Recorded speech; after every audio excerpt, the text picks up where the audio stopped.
Last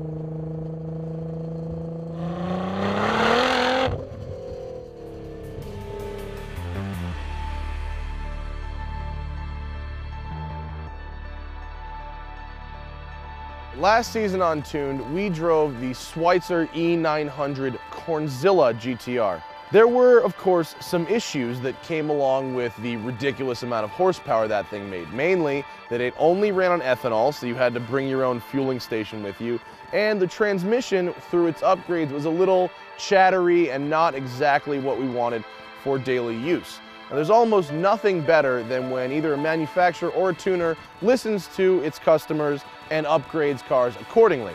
And today they have sent us this. It's the Ultimate Street Edition GTR, and it makes 1,000 horsepower on pump gas. So I'm gonna run up and down the canyon a couple times, and then we're gonna go to the flat part and see where we can actually use this crazy horsepower. So, what am I standing here for?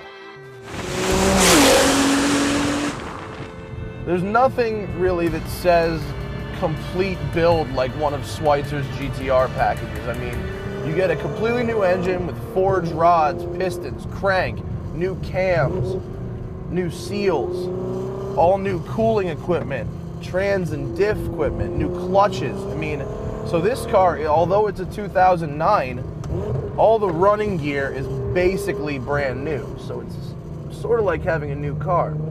Now, the one downside I can see to this is the price. The package is $86,000 plus your GTR. So, considering you can get an 09 for about 60 grand, right? You can get, for $140,000, you can get 880 wheel horsepower on pump gas, or, like this car has in it right now, 962 wheel horsepower on race gas. This one has Alcon rotors, upgraded pads, stainless steel lines. The sizes of the rotors are stock because they're about as big as you can fit in the wheels anyway. But with the upgraded hardware, you should be able to stop harder, more repeatedly, getting less fade, because this is a heavy car, so braking is key. It's... Oh yeah! Woo, you doggy! That puts down some power, doesn't it? It is laggy.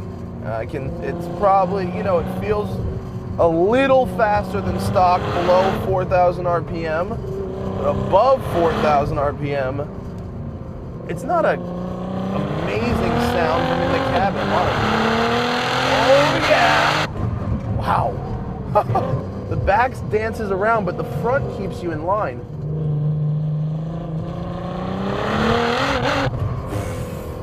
It's fighting for traction at the back.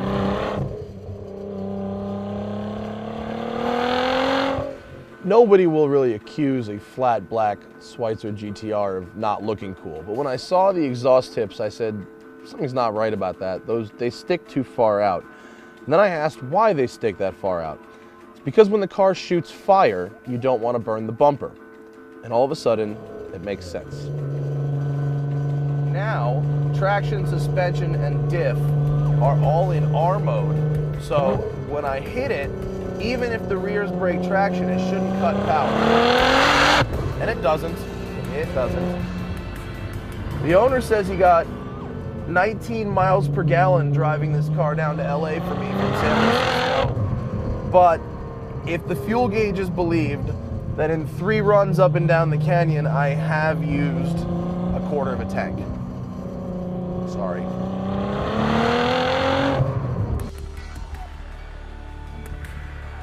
We wanted to get a package that basically wasn't super loud, that was quiet, that you can daily drive, and basically is still a beast on the track. They built this specifically around the street. Everything has to be functional, it has to be reliable, and I wanted that. I wanted the reliability, and ultimately, Switzer delivered the best customer service I've ever had. I actually had an AMS Alpha 6 before this. Neil was constantly helping me. Yeah. Even when it wasn't their, you know, their brand. Yeah. I love the company. See your interior as an interesting modification of the back seat. Explain the back seat mod. Yeah, the back seat mod saves about 1 pound. Can anyone sit back there? They can. I don't suggest they do. Yeah. Power figures are ridiculous. There are actually people out there who will watch this video and go, meh, 962 with the wheels, that's not fast. I saw a video of a car that did this. Yeah, come drive this thing. 962 isn't fast. This thing is stupid fast. Yeah. All right. Too much car, not enough road. We need to go find a couple straightaways. What's your favorite thing about the GTR in general? In general, launching it. He told me to launch it, so 1,000 horsepower launch. Here we go. Oh, shit.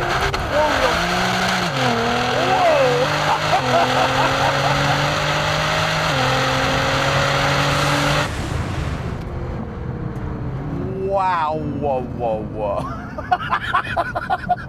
That's why people drive 1,000 horsepower GTRs, to do that.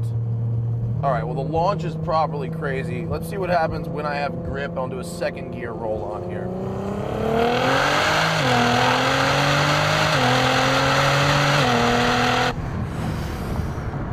That was pretty impressive. Let's try it again.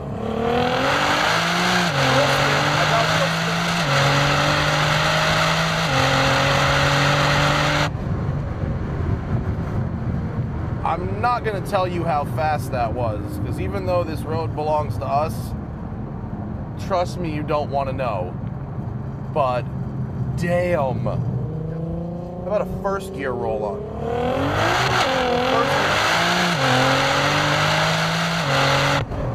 First gear is basically non-existent. By the time you get into boost, you're already bouncing off the rev limiter.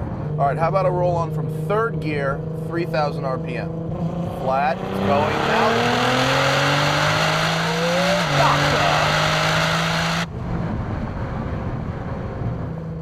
And if one day you decided you were having a bad day, you could just...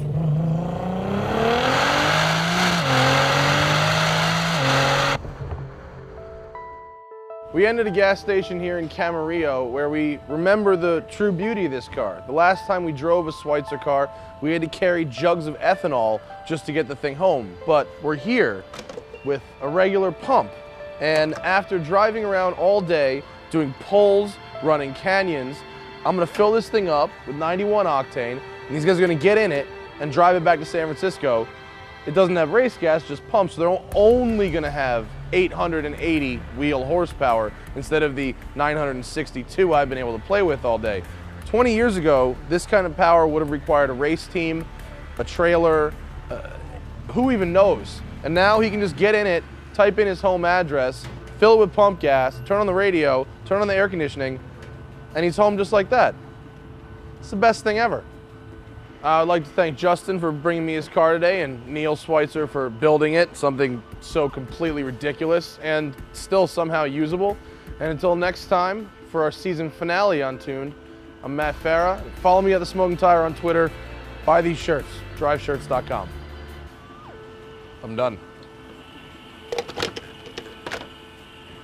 Maybe you don't like your wife. Maybe you prefer jail. Maybe, you know, things aren't going so good. Call up Switzer and then just...